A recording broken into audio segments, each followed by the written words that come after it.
Hello প্রিয় বন্ধুরা, কেমন আছো? আশা করি সকলেই ভালো আছো। আবারও চলে আসলাম নতুন একটি গল্প নিয়ে। গল্পটি শেষ পর্যন্ত শুনলে তোমাদের দাঁড়িয়ে যাবে। আমার মায়ের সাথে আপনাদের পরিচয় করিয়ে দিই। আমার মায়ের নাম শ্রীমতী জয়শ্রী ঘোষ চৌধুরী, বয়স ৩৮ বৎসর। গায়ের রং শ্যামলা, কিন্তু ভারী মিষ্টি চেহারা, এবং তার থেকেও বেশি মিষ্টি ওনার হাসিটা। মায়ের মনটা ভারী সরল, তবে বুদ্ধি তীক্ষ্ণ। কিন্তু যত বুদ্ধি সব বাইরের জগতের ক্ষেত্রে। আমার বেলায় মায়ের শুধু সরলতা আর ইমোশন কাজ করে। আমার বাবা অনির্বাণ ঘোষ চৌধুরী একজন লেক এজেন্ট এবং কিছু অন্যান্য ব্যবসা করে। মাও কর্মরত। সব মিলিয়ে সংসারে কোনো রকম কোনো অভাব নেই। আমি স্কুলে পড়ি, বর্তমানে ক্লাস 9। বাড়িতে আমরা 3 জন ও আমার ঠাকুমা থাকি। ঠাকুমার বয়স 80 বছর। উনি বেশিরভাগ সময় ওনার রুমেই থাকেন এবং ঈশ্বর আরাধনায় নিজেকে মগ্ন রাখেন। আমার মায়ের প্রতি কোনো রকম কোনো দৃষ্টি শুরুতে আমার ছিল না। ছোটবেলায় সব ছেলেরা যে চোখে নিজের মাকে দেখে, আমিও সেভাবেই দেখতাম। কিন্তু আমার একটা বৈশিষ্ট্য ছোটবেলার থেকেই ছিল, মোটামুটি 12 বছর বয়স থেকে, সেটা হচ্ছে নেক ফেটিশ, বা মহিলাদের গলার প্রতি এক অদ্ভুত আকর্ষণ। আর আমার মায়ের প্রতি আমার সূত্রপাত ঘটে আমার এই ফেটিশের দ্বারা। আমি শুরুতে ফেটিশ কি জিনিস জানতাম না, শুধু দেখতাম যে মহিলাদের গলা দেখতে অথবা ছুতে আমার খুব ভালো লাগত। সে বয়সের মহিলা বলতে তো শুধুমাত্র স্কুলের শিক্ষিকারা। মায়ের দিকে শুরুতে সেই দৃষ্টি পড়েনি। তখন শুধু স্কুল শিক্ষিকাদের গলা নানা বাহানায় স্পর্শ করতাম এবং তাতেই তৃপ্তি পেতাম। আস্তে আস্তে বয়স বাড়ল। বয়সের সাথে সাথে আমার পিপাসাও বাড়ল। কিন্তু নেক ফেটিশটা বা মহিলা গলার প্রতি লোকটা কিন্তু আমার রয়ে গেল। যখন আমার বয়স 18, তখন হঠাৎ একদিন আমার দৃষ্টিতে মা ধরা দিল। তখন গরমের ছুটি চলছিল। আমি বাড়িতে, বাবা বাইরে কাজে গেছেন, ঠাকুমা নিজের রুমে নিজের মনে আছেন, এবং মায়েরও কোনো কারণে অফিস ছুটি, তাই মা ও বাড়িতে। সেদিন অসম্ভব গরম পড়েছিল, আর আমরা সবাই গরমে ঘেমে একাকার। আমি ড্রয়িং রুমে বসে টিভি দেখছিলাম, আর মা রান্নাঘরে কাজে ব্যস্ত ছিল। আমার পিপাসা পাওয়াতে গেলাম রান্নাঘরে জল খেতে। রান্নাঘরে গিয়ে দেখি মা মাটিতে বসে সবজি কাটছে। রান্নার লোক সেদিন আসেনি। রান্নাঘরে ফ্যান না থাকার জন্য মায়ের একেবারে নাজেহাল অবস্থা। পুরো শরীর ঘামে একেবারে ভিজে গেছে। তখনও আমার মনে মায়ের প্রতি কোনো পাপ চিন্তা ছিল না। আমি নির্বিকার মনে জল খাবার জন্য মায়ের পেছনে রাখা শেলফ থেকে জালের বোতল নেবার জন্য মায়ের পাশ দিয়ে মায়ের পেছনে চলে গেলাম। জলের বোতল নিয়ে আমি জল খেতে খেতে সামনের দিকে, মানে মায়ের দিকে ঘুরলাম। মা আমার ঠিক সামনে বসে সবজি কাটছিল, আর আমি একদম মায়ের পেছনে। আমাদের রান্নাঘরটা ছোট। মায়ের কাছাকাছি দাঁড়ানো সত্ত্বেও এর আগেই কোনোদিন কোনো পাপ চিন্তা আমার মনে আসেনি। কিন্তু সেদিন জল খেতে খেতে হঠাৎ কি মনে হলো, একবার নিচে মায়ের দিকে তাকালাম। দেখে আমি আর থাকতে পারলাম না, অনুভব করলাম আমার ওটা দাঁড়িয়ে পড়েছে। সেদিনই তখন জীবনে প্রথমবার আমার মনে আমার মাকে নিয়ে লোভ জন্মালো। আমি ভাবতে থাকলাম, আমি আমার স্কুল শিক্ষিকাদের ক্ষেত্রে যেরকম বাহানা দিয়ে ওনাদের স্পর্শ করতাম, সেরকম একটা বাহানা করতে থাকলাম মনে মনে।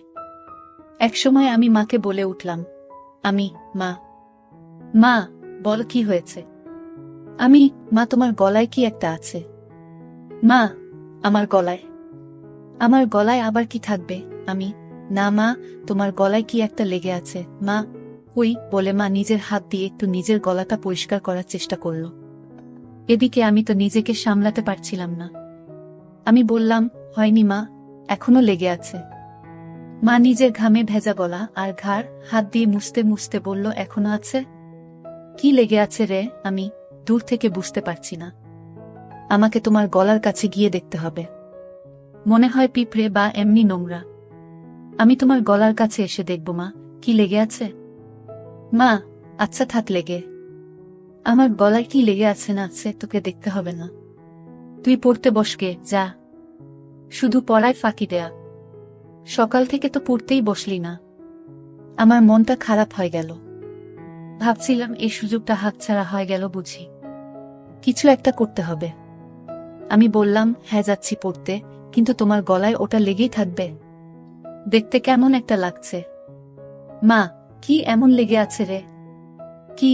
এই বলে মা আবার নিজের 2 হাত দিয়ে নিজের গলাটা ভালো করে ম্যাসাজ করার মতো ডলে পরিষ্কার করার চেষ্টা করল। আমি, উহু, এখনো লেগে আছে, যায়নি। আসলে তোমার গলাটা ঘামে ভিজে আছে তো তাই বোঝা যাচ্ছে না। এদিকে আসলে মায়ের গলায় কিছু ছিলই না শুরু থেকে।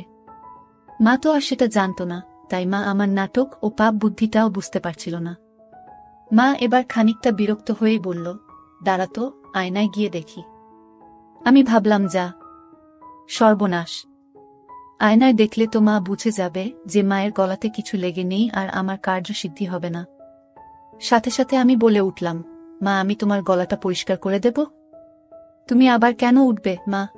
আচ্ছা ঠিক আছে দে, কিন্তু তাড়াতাড়ি করে পড়তে যা, কোনোরকম কোনো ফাঁকিবাজি না। আমি তো এই কথা শুনে মহা আনন্দে মনে মনে লাফাচ্ছি। আমি মায়ের একেবারে সামনে গিয়ে হাঁটু গেড়ে বসলাম। বললাম, দেখি মা, একটু গলাটা উঁচু করো, মানে একটু উপর দিকে তাকাও। মা আমার কথা মতন একটু মাথা উঁচু করল। আমার সামনে আমার মা তার গলাটা সমর্পণ করে দিল, ঠিক যেন একটি হরিণ নিজেকে একটি ক্ষুধার্ত সিংহের সামনে সমর্পণ করে দিচ্ছে। মায়ের গলায় কোনো তিল নেই, তবে দেখলাম মায়ের ডান ঘাড়ে একটা ছোট্ট বাদামি তিল আছে। গলার মাঝখান দিয়ে 2 রেখা চলে গেছে পাশাপাশি, মানে 2 গলার ভাঁজ আর কি। আমি কাপা কাপা হাতে মায়ের গলা স্পর্শ করলাম। প্রথমে আস্তে করে, ছুতেই অনুভব হলো যে মায়ের গলাটা কি নরম ও চামড়াটা কি মসৃণ। আমি আর থাকতে পারলাম না, আমার পুরো ডান হাত দিয়ে মায়ের গলাতে বোলাতে লাগলাম। এই সব কিছু কয়েক মিনিটের মধ্যে ঘটে গেল। মা বলল, কি রে হয়েছে? আমি, মা, আরেকটু মাথাটা উঁচু করো, তোমার গলার ভাঁজে আটকে গেছে। গলাটা পুরো স্ট্রেচ না হলে পরিষ্কার হচ্ছে না। এই শুনে মা নিজের মাথাটাকে আরো পেছন দিকে করার চেষ্টা করল। আমি মায়ের থুতনি ধরে আরেকটু ওপর দিকে করে দিলাম, যাতে মায়ের গলাটা পুরোপুরি আমার সামনে মেলা থাকে। আমি তাকিয়ে একবার দেখে নিলাম যে মা এই দৃষ্টি ওপরে ছাদের দিকে, মানে আমি সামনে মায়ের গলা নিয়ে কি করছি মা দেখতে পারবে না। আমি বললাম, মা, আমি একটু তোমার গলার কাছে এসে ফু দিচ্ছি, যাতে তাড়াতাড়ি পরিষ্কার হয়ে যায়, ঠিক আছে? মা, আচ্ছা ঠিক আছে, যা করার তাড়াতাড়ি করো, আমার অনেক কাজ পড়ে আছে। আমি, হ্যাঁ মা, বলে একেবারে মায়ের গলার কাছে নিজের ঠোঁট নিয়ে গেলাম আর মৃদু ফু দিতে থাকলাম মায়ের সারা গলায়। একসময় থাকতে না পেরে মায়ের গলার একদম মাঝখানে একটা হালকা হামি দিয়ে ফেললাম। তারপর ভয়ে ভয়ে মায়ের দিকে তাকিয়ে দেখলাম একবার যে মা কিছু টের পেল কিনা।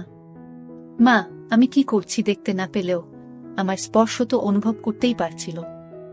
আমার ভয় হচ্ছিল যে মা নিজের গলায় আমার স্পর্শ অনুভব করে ফেলল কিনা, আমার হাতের স্পর্শ আর ঠোঁটের স্পর্শের মধ্যে তফাৎ ধরে ফেলল কিনা।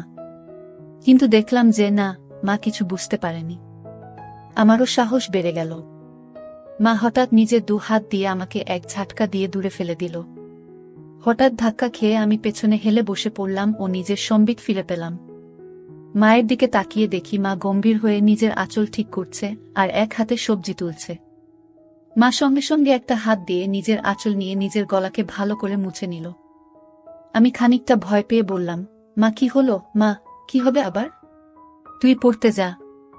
আমি, না মানে, তোমার গলা পরিষ্কার করছিলাম, তুমি হঠাৎ ধাক্কা দিলে। মা বড় বড় চোখে আমার দিকে তাকিয়ে একটু গম্ভীর হয়ে বলল, তোর পড়ায় ফাঁকি দেওয়ার বাহানা কি আমি বুঝি না মনে করেছিস? সকাল থেকে এক লাইনও পারিসনি, যা পড়তে বস। আমি, কিন্তু তোমার গলাতে তো এখনো একটু লেগে আছে। মা, লেগে থাক আমার গলাতে যা খুশি, তোকে আমার গলার দিকে খেয়াল রাখতে হবে না। আমি একটু পরে স্নান করতে যাব, তখন এমনিতেই পরিষ্কার হয়ে যাবে। আমি একটু মনে মনে ভয় পেলাম, তাহলে কি মা বুঝে গেল আমার মনের পাপ? এই ভাবতে ভাবতে আমি আস্তে আস্তে মুখ নিচু করে চলে যেতে লাগলাম। তখনই মা আমার পেছন থেকে মিষ্টি গলায় বলে উঠল, কষ্ট পাসনে বাবা, আমি তো তোর ভালো জন্যই বলি। আমি বুঝি তোর বয়সে পড়তে ইচ্ছে না হওয়াটাই স্বাভাবিক, মন শুধু ফাঁকি দিতে চায়। কিন্তু বাবা, পড়াশোনা না করলে তো ভবিষ্যৎ অন্ধকার। আমার আর বুঝতে বাকি রইল না যে আমার অতীব সরল মা আমার মনের ভেতর কি পাপ চলছে তা একটুকু বুঝতে পারেনি। আমি নিশ্চিন্ত হয়ে বললাম, মা সরি, তুমি চিন্তা করো না, আমি ভালো করে পড়াশোনা করব। আমার কথা শুনে মায়ের মুখে একটা মিষ্টি হাসি ফুটে উঠল আর আমিও রান্নাঘর থেকে চলে গেলাম। অল্পটুকু স্বাদ পাওয়ার পর থেকে আমার মন পাপ চিন্তায় ভরে উঠল। যেই মহিলাকে আমি এতদিন শুধু মা হিসেবে পুজো করে এসেছি, সেই মহিলা, সেই নারী এখন আমার কাছে একটা তৃপ্তির দেহ মাত্র, যেটা দিয়ে আমার বাসনার পিপাসা তৃপ্ত মেটাতে পারব। আমার মন তৎপর হয়ে উঠল। মা শব্দটা আমার কাছে একটি দারুণ অনুভূতির শব্দ হয়ে উঠল। আমার হঠাৎ মায়ের বলা কথাটা মনে পড়ল। মা স্নান করতে যাবে। হঠাৎ দেখি মা জল ভরা বালতি নিয়ে আমার রুমে এসে হাজির। বুঝলাম কাজের মাসি আসেনি, তাই মাকেই ঘর মুছতে হচ্ছে। মা বলল, এই যে, হয় ঘরের বাইরে যা, নয় খাটের উপর পা উঠিয়ে বস, ঘর মুছব। আর খবরদার বলে দিচ্ছি, যতক্ষণ না ঘর শুকোচ্ছে মাটিতে পা ফেলবি না, ঠিক আছে? আমি সজোরে মাথা নাড়িয়ে আমার সম্মতি জানালাম এবং তাড়াতাড়ি খাটে উঠে ইঙ্গিত দিলাম যে আমি রুমেই থাকছি। মা নিজের শাড়ির আঁচল কোমরে গুজে হাঁটু গেড়ে বসে পড়ল এবং নিজের মতো ঘর মোছা শুরু করল। আমার খাটে সবসময় একটা পড়ার বই খোলাই থাকে, তখনও ছিল, আর ওটাই আমাকে তখন বাঁচালো, নয়তো আবার পড়াশোনায় ফাঁকি দেওয়ার জন্য মায়ের বকুনি খেতে হতো। আমি বইটা নিয়ে পড়ার ভান করতে লাগলাম। কয়েক সেকেন্ড পর একবার আর চোখে মায়ের দিকে তাকালাম। তাকিয়ে যা দেখলাম তাতে আমার চক্ষু ছানাবড়া হয়ে গেল। ঘরে ফ্যান চলা সত্ত্বেও মা তখনও ঘামছে, সারা শরীর ঘামে ভেজা। আমি লক্ষ্য করলাম ঘামের বিন্দুগুলো মায়ের কপাল থেকে আস্তে আস্তে নেমে যেতে থাকল। একটু পরেই মায়ের ঘর মোছা হয়ে যাবে আর মা ছাদে যাবে কাপড় মেলতে। আজকে ছুটির দিন, তাই নিশ্চয় মা প্রচুর কাপড় ধুয়েছে এবং তাই বেশ সময় লাগবে কাপড় মেলতে। ঠাকুমাকে নিয়ে চিন্তা নেই, উনি শুধুমাত্র সন্ধে বেলা একটু ঘর থেকে বেরোন। এই দুপুরের সময়টায় উনি নিজের ঘরেই থাকেন। আমি অপেক্ষা করতে থাকলাম কখন মা ছাদে যায়। একসময় মা হাত পারল, রুদ্র, আমি ছাদে যাচ্ছি, ঘরের দিকে নজর রাখিস। ঠাকুমা কানে শোনে না, তাই ঘর ফাঁকা হলে কাউকে ঘরের খেয়াল রাখতে হয়। যাই হোক, আমি যে সুযোগের অপেক্ষায় ছিলাম সেটা পেয়ে গেলাম। আমার পকেট স্ক্রু ড্রাইভার আর পকেট হাতুড়ি নিয়ে আমি চললাম মায়ের বেডরুমের দিকে। মায়ের বাথরুমের দরজাটাকে দুপাশ থেকেই ভালো করে পর্যবেক্ষণ করলাম। প্রথমবারে কোনো ফুটো পেলাম না। মনটা একটু খারাপ হলো। এই ভারী কাঠের দরজায় তো আর এই পলকা দিয়ে এত কম সময় নতুন করে ফুটো করা যাবে না। কিন্তু আমি আবার বিশ্বাস নিয়ে খোঁজ শুরু করলাম। অবশেষে দেখলাম যে দরজার ভেতর দিক থেকে একটা ছিদ্র শুরু হয়েছে, কিন্তু সেটা এখনো এপার ওপার হয়নি। আমি সঙ্গে সঙ্গে আমার হাতিয়ার দিয়ে ফুটোটাকে বড় এবং সম্পূর্ণ করতে লেগে গেলাম।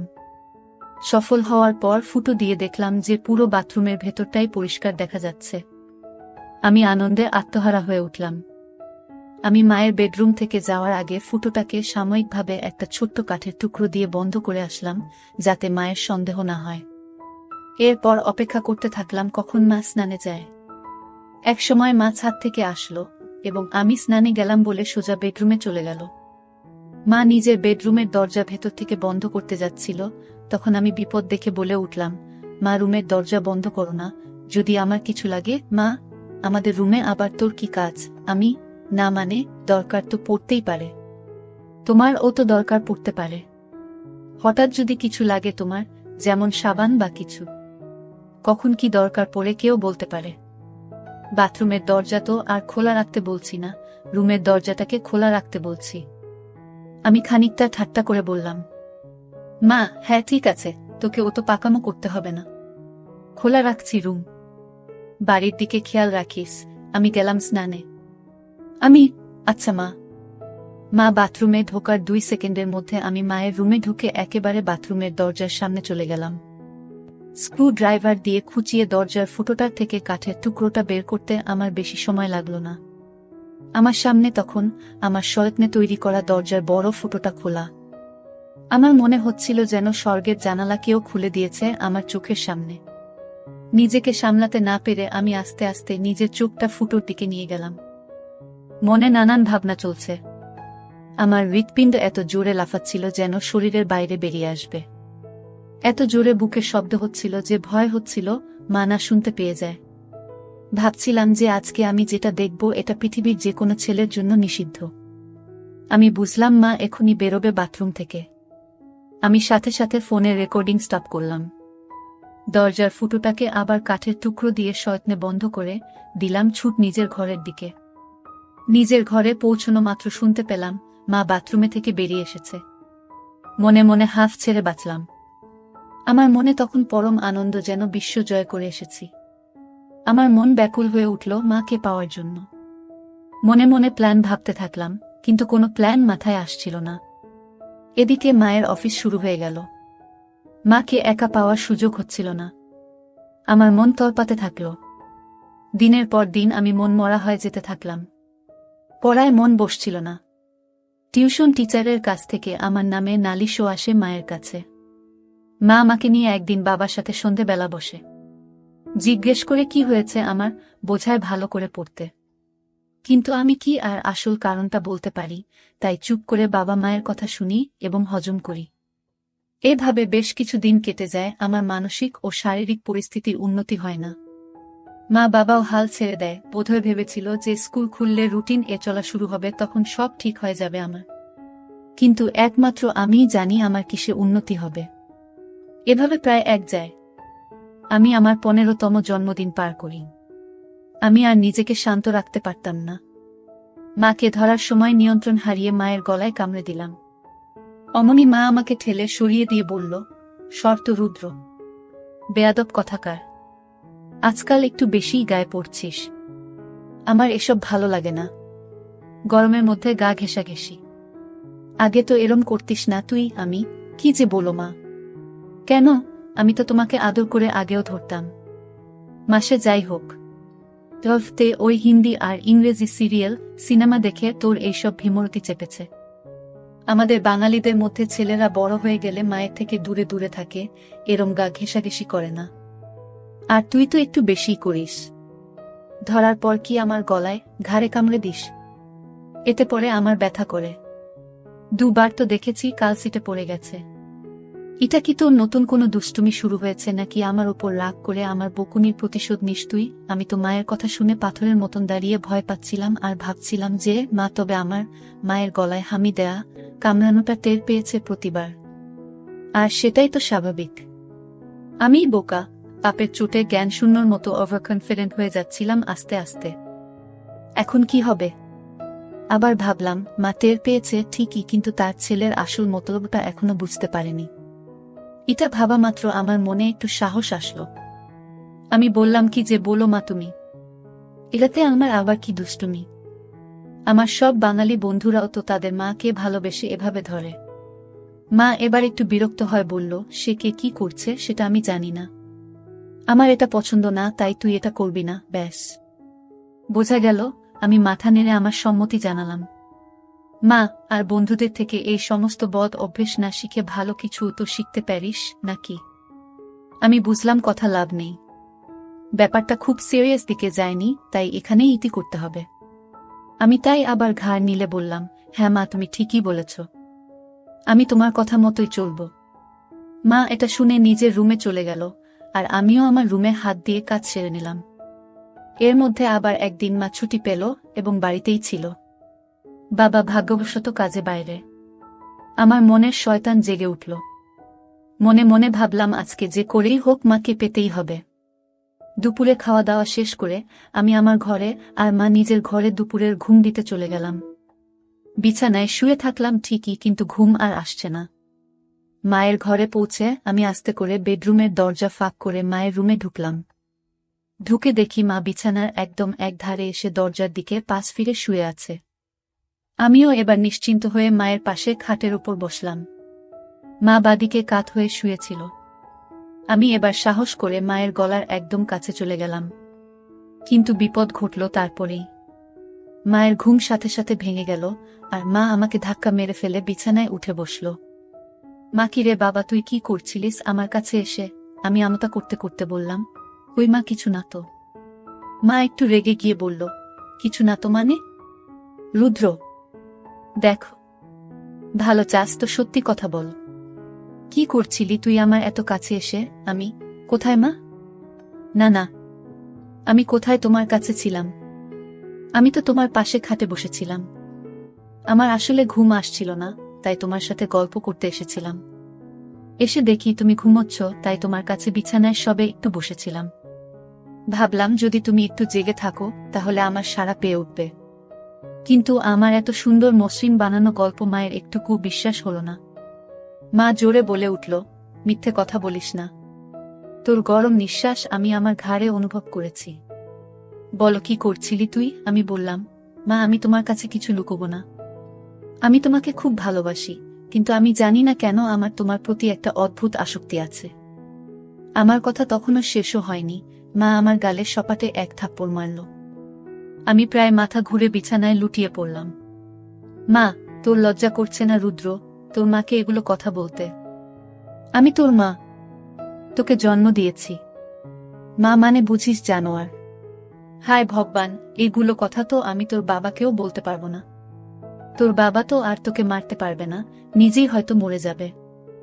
আমি কাঁদতে কাঁদতে বললাম, মা আমাকে ক্ষমা করে দাও, কিন্তু তোমাকে না পেলে আমার জীবন বৃথা। আমি জানি না কেন সব সময় শুধু তোমার কামনা আমার মন জুড়ে থাকে। আমার পড়ায় মন বসছে না, রেজাল্ট খারাপ হচ্ছে, এমনকি আমার শরীর ভালো নেই। তুমি তো সবই জানো মা। বিশ্বাস করো আমি অনেক চেষ্টা করেছি, কিন্তু কিছুতেই তোমাকে পাওয়ার ইচ্ছেটাকে মন থেকে বের করতে পারিনি। আমি সাইকিয়াট্রিস্টের কাছেও গিয়েছি, কিন্তু তাদের কাছেও এর কোনো ট্রিটমেন্ট নেই। আমার অন্য কোনো মেয়েকে দেখলে এমন অনুভূতি হয় না যেমন তোমাকে দেখলে হয়। আমি কি করব বলো মা? মা, ইস, থাম রুদ্র থাম। দোহাই তোকে, তুই চুপ করো। আমার কান আর নিতে পারছে না। আমি চুপ করে নিচের দিকে তাকিয়ে থাকলাম। খানিকক্ষণ পর মাকে একটু শান্ত দেখলাম। বলল, রুদ্র বাবা শোনো, এটা হয়তো একটা বয়সের প্রবলেম। তুই চেষ্টা কর, দেখবি সময়ের সাথে ঠিক হয়ে যাবে। আমি সাহস করে বললাম, না মা, আমার তোমার প্রতি বাসনা ততদিন কমবে না যতদিন না আমি তোমাকে পুরোপুরি ভাবে পাব। মা, তুই একটু বড় হয় যা, তোকে তাড়াতাড়ি বিয়ে দিয়ে দেব। কেন এই বুড়ি মায়ের পেছনে পড়েছিস বাবা? আমার মনে হলো এইবার বোধহয় মায়ের মাতৃসুলভ ভাব জেগে উঠেছে, যেটা চায় যে তার সন্তান সব সময় সুখে থাকে, ভালো থাক। আমি ভাবলাম আমাকে মায়ের এই মনের ভাবকে কাজে লাগাতেই হবে। এই আমার অন্তিম সুযোগ। আমি সাথে সাথে মায়ের পা ধরে বললাম, মা আমাকে একবার তোমার সাথে দাও। আমার আর এই জ্বালা সহ্য হচ্ছে না মা। মা প্লিজ। মা অল্প অল্প কাঁদতে কাঁদতে বলল, বাবা এ হয় না। আমি তোর জন্মদাত্রী মা। তুই এখন ছোট, তাই তুই কি চাইছিস সেটা বুঝতে পারছিস না। এটা হয় না বাবা, প্লিজ বোঝ। আমি খেয়াল করলাম যে মায়ের মুখে আর রাগের কোনো চিহ্ন নেই। মা পুরো ইমোশনাল হয়ে আছে। আমি মনে মনে ভাবলাম, এখনই খেলতে হবে। আমি সোজা হয়ে বসে আমার 2 হাত দিয়ে মায়ের 2 কাঁধ ধরে ফেললাম আর মায়ের একদম কাছে চলে গিয়ে বললাম, মা প্লিজ একবার দাও। সব ঠিক হয়ে যাবে, প্রমিস। আর কোনো দিন তোমাকে বিরক্ত করব না। কোনো দিন কোনো কারো সাথে দুষ্টুমি করব না। ভালো করে পড়াশোনা করব, ভালো রেজাল্ট করব। প্লিজ মা, প্লিজ। আমি বলতে বলতে একটা হামি খেলাম আর বলতে থাকলাম, প্লিজ মা। মা গো, জাস্ট একবার প্লিজ। আর কিচ্ছু চাই না, শুধু একবার দাও। মা হঠাৎ একটা চিৎকার করে উঠল। আমি ভয় পেয়ে মায়ের মুখ আমার হাত দিয়ে চেপে ধরলাম আর মাকে বিছানায় ফেলে মায়ের ওপর চেপে বসলাম। মায়ের বোধহয় দম আটকে যাচ্ছিল, আমাকে ইশারা করে বলল যে হাত সরাতে। আমি আস্তে করে হাত সরালাম। দেখি মা কিছু বলছে না, শুধু চুপ করে ছাদের দিকে তাকিয়ে আছে। আমি মন্ত্রের মতো শুধু বলে যাচ্ছি, মা প্লিজ। এক সময় মা বলে উঠল, রুদ্র তুই কি কোনোভাবেই মানবি না? আমি, না মা, তোমাকে আমার চাই চাই। মা প্লিজ রাজি হয়ে যাও, প্লিজ। বোধহয় মা বুঝতে পেরেছিল যে আমি কিছুতেই মানবার পাত্র নই। মা একটা দীর্ঘশ্বাস ফেলল আর মুখটাকে আমার দিক থেকে সরিয়ে ডান দিকে ঘুরিয়ে বলল, ঠিক আছে। আমি যেন আমার কানকে বিশ্বাস করতে পারছিলাম না। এ যেন স্বপ্ন পূরণ। বুঝলাম যে মা নিজের ছেলের খুশির জন্য নিজেকে সমর্পণ করে দিচ্ছে।